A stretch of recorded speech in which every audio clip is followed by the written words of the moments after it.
अपना घर मुग्धा रूप रंग में साक्षात सौंदर्य की देवी प्रतीत होती थी। गौरवर्ण श्यामल के सुराही जैसी गर्दन और चाल ऐसी लुभावनी कि हिरनी भी शर्मा जाए।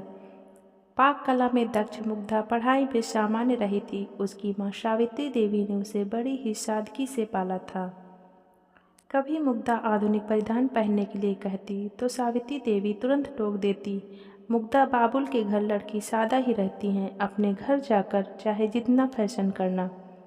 मुग्धा के कॉलेज से लड़कियां एजुकेशनल टूर पर जा रही थी। उसने भी माँ से अपने जाने के विषय में पूछा तो माँ का जवाब आया, मुग्धा मुझे विवाह से पूर्व लड़की का यूँ घूमना फिरना पसंद नहीं। जितना भारत भ्रमण करना हो अपने घर जाकर करना।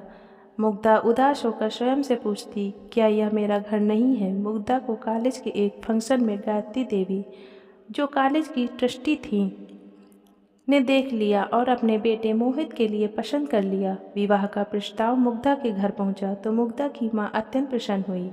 आखिर इतना धनाढ्य परिवार जो मिला था। आखिरकार मुग्धा का विवाह मोहित से हो गया। सुहाग कक्ष में ही मुग्धा के समक्ष मोहित की सच्चाई सामने आ गई। वह मदिरा पान अफीम चरस आदि का सेवन करता था और फिर पशुवत आचरण करता था। मुग्धा के लिए उसके साथ जीवन निर्वाह करना किसी चुनौती से कम नहीं था।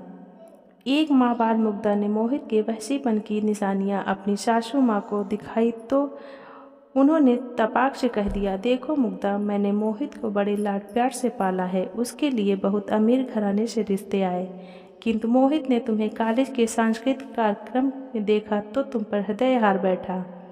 मैंने बहुत समझाया कि तुम्हारा लो स्टेटस हमारे स्टैंडर्ड से मैच नहीं करता, पर उसकी मति मारी गई। आज तुम मेरे मोहित पर उंगलियां उठा रही हो। तुम क्या जानो ये हाई सोसाइटी के शौक हैं। यदि तुम हमारे साथ एडजस्ट नहीं कर सकती तो अपने घर चली जाओ।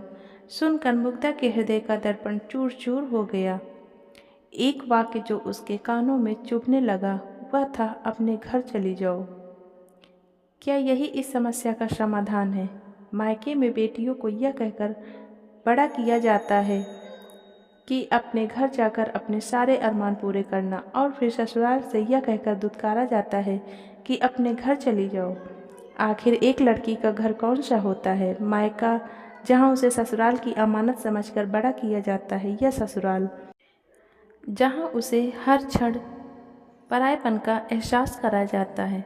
कहानी अच्छी लगी हो तो लाइक करें, कमेंट करें, सब्सक्राइब करें। धन्यवाद।